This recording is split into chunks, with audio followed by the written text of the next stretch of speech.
A really big welcome to the Salon Chat Room podcast with Angeline Hayden, founder of Midas Customer Service Training and Salon Solutions, and Kerry Humphreys, founder of Locate Your Look. Please help us welcome our guests for today. We are sure you'll be suitably entertained and learn something new and inspiring about our amazing industry. We would like to introduce our guest for today, Belinda Cleary of Medusa Hairdressing. Now, with 35 years experience in the salon industry and a salon owner for 9 years, we'd really like to hear about Belinda's story, how things have changed over that time, so the good and the bad. Hi, and welcome back to the Salon Chat Room. Today, with myself and Angeline, we have Belinda Cleary. Belinda has been in the industry for over 30 years, like myself. She is an icon to this industry. She owns her own award-winning salon.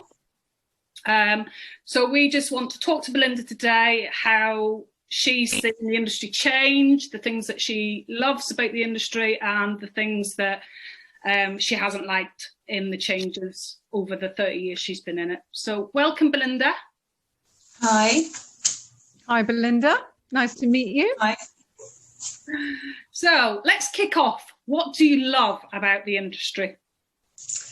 I love that it's forever evolving and it's changing all the time. There's always something new to learn, and you don't get bored. Yeah. I agree. I think that's one of the things that keep people there as long as we have. Sort of 30 years is a long time in any industry, but it doesn't feel like that because things change all the time, don't they? Yeah, they do. It's just an exciting environment to be in. Yeah, it is. It is, I agree. It's an incredible industry, isn't it? It's the fashion industry when you think about it. And anything in the fashion industry is amazing, but the contact that you have with clients is incredible, isn't it? Yeah, it is. Yeah, you really touch on every aspect of their life, and you go through all their big life events with them, and they tell you everything. Yeah. You're a counsellor. And you get to make them look beautiful. Yeah. A counsellor, a friend, a hairdresser. You feel better all the time, don't you? And that's one of the main things about the industry. It's just that people come in and they go out feeling a lot better. Not only look better, but they actually feel better. So yeah, they do. Belinda, sorry, Angeline. It's all right. Belinda, what in your view have you seen as the biggest change in the industry, if you could kind of pinpoint it? I think the biggest thing is that we don't see the weekly blow dry trade anymore. Oh, okay. Weekly and fortnightly, we've made everything a bit more user friendly. People aren't so reliant; they can do their own hair, and I think that's changed. Well, for me, that's changed, and people are spending more but coming less often. Yeah, so they're getting more different things. They're getting more like the colours and the colour is massive. Yeah. I think that is one of a massive change, isn't it? The actual techniques of colour and the way people see colour is a lot different. 30 years ago, going back, I can't keep reminding ourselves that it was 30 years ago, but I know. It was the blue rinse, so kind of. It was like a colour to cover your grey and nothing else. It was. It was. It was grey coverage or blonde highlights, wasn't it? Yeah. And that was it. Yeah. How it's just evolved dramatically, hasn't it, to stage that everybody's unique, everybody's individual, aren't they? Whether it's sort of kind of funky colour or blonde or so it's great to see that. I think that's a great sort of change that all hairdressers can sort of I think there's a lot of choice now, isn't there? A lot of choice for people, the youngsters 16 plus who go in for a crazy color or maybe just a pastel or something like that, along with older people who may want a complete change. So the choice is absolutely enormous out there for color, isn't it? It is, yeah. And I find actually that most of the quite out there colours that we do are all older people.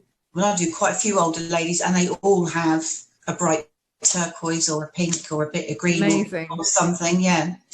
I don't think there's not that stereotypical that you're old and you have your shampoo and set and that's it anymore. Absolutely. You can have whatever you want. It doesn't matter how old you are. Definitely. Amazing. I agree. So what's your thoughts of the future for the hair industry? So what do you feel that you can see happening more of or happening less of? What do you see the future for the hairdressing industry?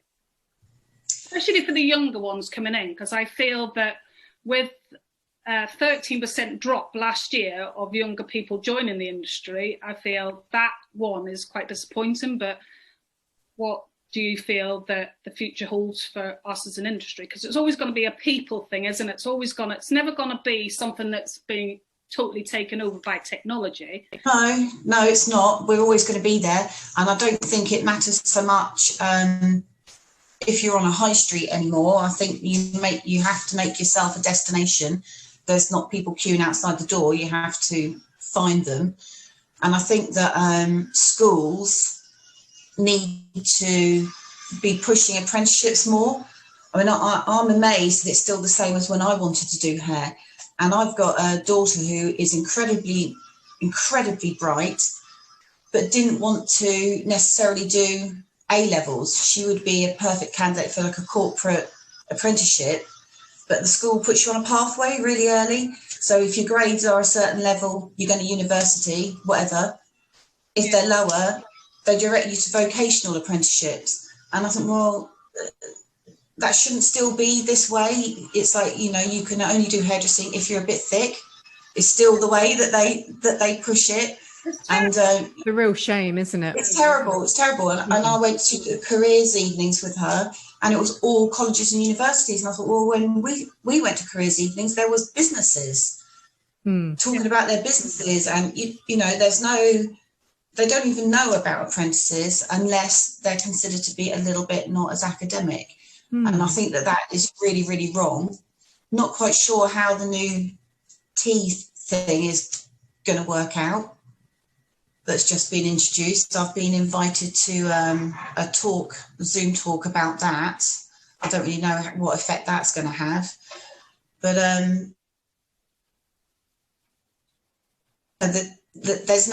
think that we really need to be regulated so that we're recognised as a profession, which we are.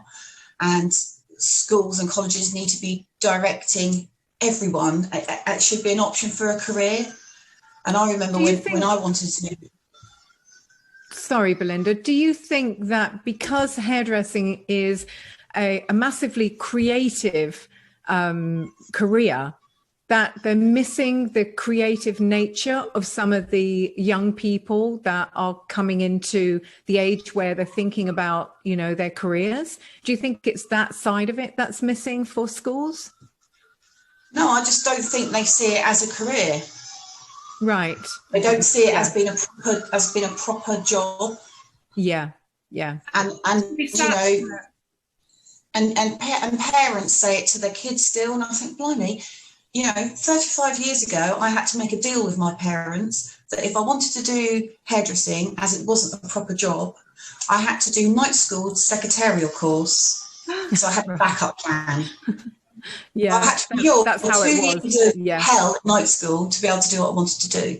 Now they say, oh, we're so glad we supported you because you've managed to have your family and still work around them. You've not missed anything and you've never been unemployed. And I think, well, yeah, because it's a career.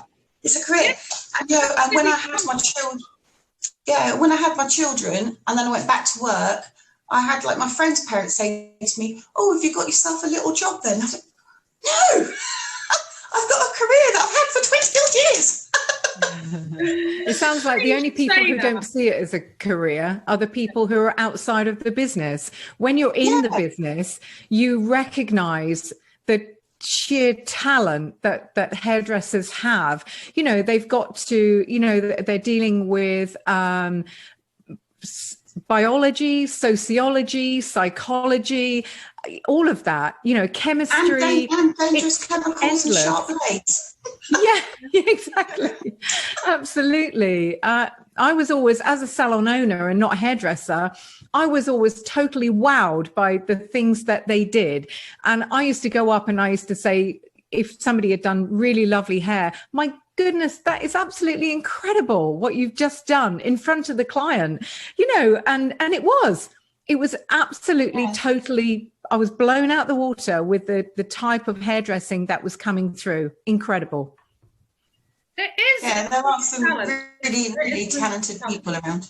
Yeah. Yeah. And it is a talent, and it is something that, as I totally agree with you, it should be regulated. There's too many people out there now just thinking they can do an online course and all of a sudden they can charge people for services they're not qualified or experienced to do. I am well up for that. So people like yourself that's worked in the industry, you train your staff tremendously. The reviews that you get on Locate Your Look is amazing to see, and it should be only salons like that should be offering services to people.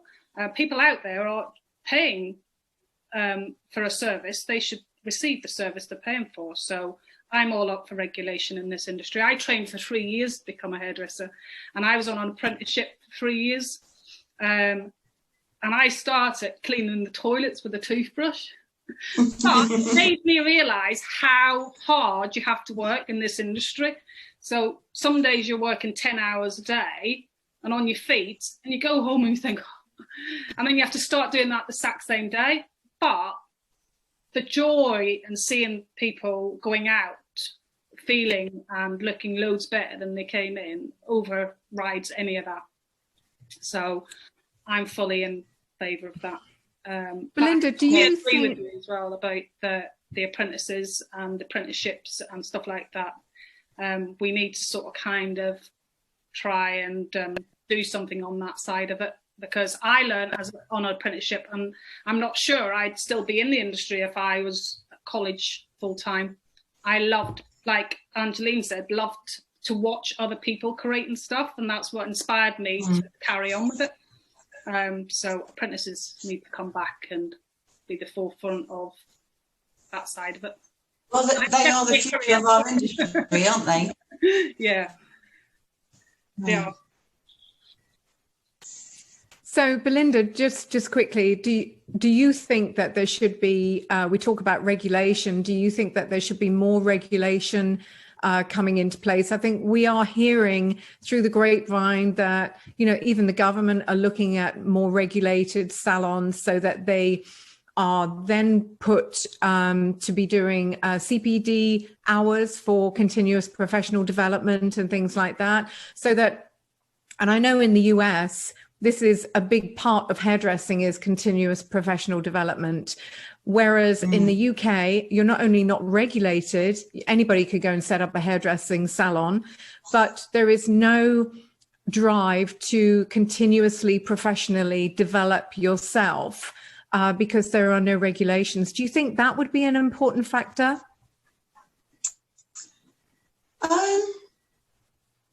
Yeah, but I do courses anyway. That's not something I've not really thought about that. But I know that some people are happy just to do their thing. You always have the plodder that doesn't want to do any more courses. Yeah, and true. They're really busy and they do their thing and they work to live. But the majority of us live to work because it's that creative thing, and we do constant learning anyway. Yeah. So I think that would probably that would penalise the ones that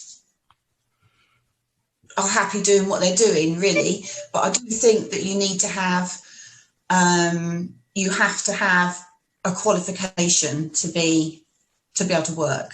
Yes, as a minimum. Because you don't actually have to, do you? So I think that the only way that you could get a job or open a salon is if you've got a qualification. Yeah, but that's what's great about the industry, because the if you just want to do blow dries, or you're happy doing that and that is your thing and that's what you're amazing at, the industry allows you to do that, which is fantastic. Yeah. Also, well, in this industry, if you work in a salon that has started in the right way, with somebody like yourself that has started in the right way, you always learn from others anyway. So you're you do. learning from somebody else anyway. So you evolve without actually doing any courses as courses. I do think courses have their place because there is so much new stuff coming out and evolving. But if you work in a salon like yours, Belinda, I just feel that if one person goes on the course, that brings the vibe to the salon. Yeah, it does. It brings People it back. that want to and the people that don't. So you've always got that, so that training, regardless if you want to do the training course or not. But I feel that every salon, like you said, Belinda, every salon should be owned or managed by a fully qualified, a fully experienced stylist. Yeah. So, Belinda, what advice for our audience and our listeners would you give to people who want to grow their business?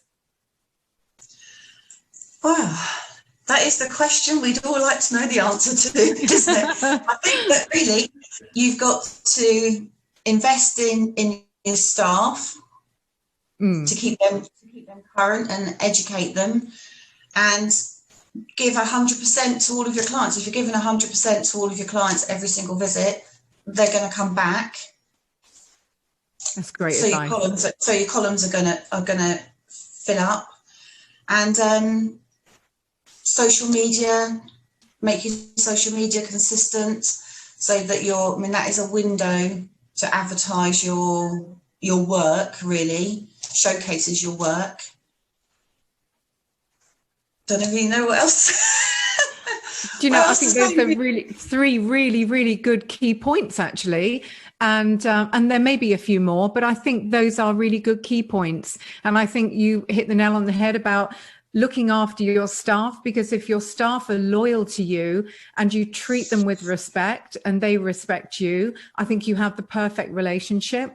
And as we know, a good team is what the clients see when they come in, because they can pick up on the vibes if it's not right. It's an atmosphere that actually you can pick up on negative and positive vibes. So a great team is a really good key point, Belinda. Yeah, and everyone to be working as a team so that the salon runs smoothly. Yeah, I totally agree. I just think the points that you've made are the key aspects of running any successful salon, as you well know. Great team behind you, all enthusiastic, all getting the right vibes from yourself. Being out there, you have to be out there in the forefront of people's minds constantly, all the time. I don't think customers are as loyal as they used to be.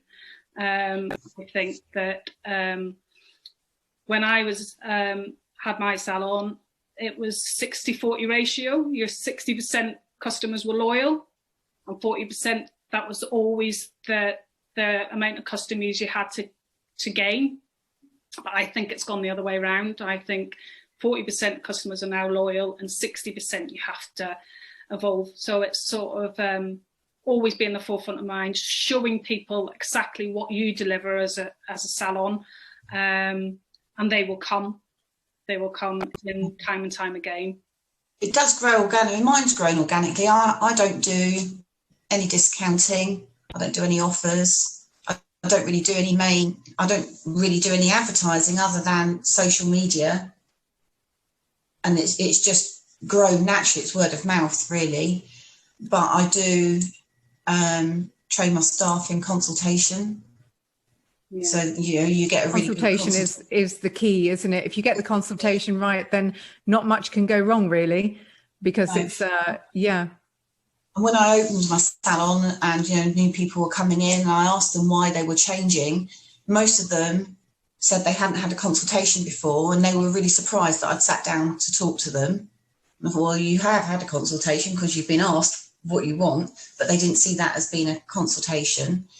And they felt rushed and they didn't know what to use on their hair at home, which again should be part of your consultation. So I'm really big on consultation and recommending aftercare for when you go home, and we give out samples. So we retail quite a high percentage of products because, you know, you want them to look good all the time, not just when they leave the salon. Yeah, it's part of customer service. And they spend a couple of £100 on colour, don't want them to go home and wash it out. Yeah. And I say, that's part of customer service, isn't it? You're giving them the whole journey from the minute they walk in to the minute they go out. Retail, not everybody's great at, but it's not selling, is it? It's recommending. No. It's recommending. It will. Yeah. So I think all clients like a little bit of education, don't they? Because as a client, you know, you actually really don't know what's best for your hair. So the person to tell you is going to be the expert, isn't it? Which is going to be your hairdresser. So, you know, there are plenty of people that go off and then they use their normal shampoo and they find the color doesn't last. So education is definitely key, Belinda, definitely. And it extends your relationship to extend from your doorway. So they're thinking about you at home as well. So, you know, and I always say to them, when your client leaves, step out the door with them, open the door and step out with them. And normally they turn around and talk to you again when you're outside, and it just extends that relationship outside your door, so they don't think that you're only interested in them when they're indoors spending money. That's a really good key point, actually. I haven't heard that before. So that's a great key point. When you say goodbye, once they come to the paid thing, their head is on where they're going next, and they stop chatting to you. But if you put a foot outside over the threshold, they turn around and talk to you again, and it just extends that relationship a little bit further. That's what you call going the extra mile, Belinda, which is incredible. It's really good. Yeah. But it's an easy thing to do, and it doesn't take any time, does it? So do you have any tips on how businesses can actually get their clients coming back time and time again? Well, again, I think it's customer service and giving a really good hairdo, whatever you're doing. And like you said, that starts at the consultation, doesn't it? So if you know, the client's journey, if you do a good consultation, you build up trust with your client and they trust you. They trust you to recommend products. They trust you to do their hair. It's a fantastic relationship. Yeah, it's all about listening to the customer as well, isn't it? Because a lot of people... Yeah, it is. Yeah. And managing expectation. Yeah, managing expectation. And that's true, isn't it? Because so many people come into the salon door and say, "Oh, I want this picture." Oh, but you can't do that. And so it is about being honest, listening, and sort of kind of delivering. It's almost like. Well, we can't do that, but what we can do is this. And I don't let anyone leave if it's not perfect. If I see someone and I think actually they're not walking out the door, I will stop them before they go out the door. Yeah, I do that. Whatever it is gets sorted before they leave as well. I've got swivelly eyes. Now, you've learnt that over time, haven't you, Belinda? Back of your head. Yeah. See, that's Belinda. That's why we asked you today, because you are extremely icon to this industry. Since you've been a part of Locate Your Look, seeing the 5-star reviews that have come out of your salon is amazing to see.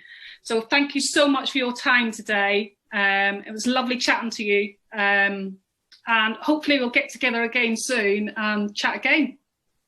Thank you very much, Belinda. It's lovely to meet you. And you. Thank you. Thank you. Thanks. Bye-bye. A big thank you to our guests today for giving up their time to share their own salon industry journeys. Don't forget to sign up to our channels so you don't miss out on the amazing guests we have lined up just for you. Big love from Kerry Humphreys, founder of Locate Your Look, and Angeline Hayden, founder of Midas Customer Service Training and Salon Solutions. See you next time on the Salon Chat Room podcast.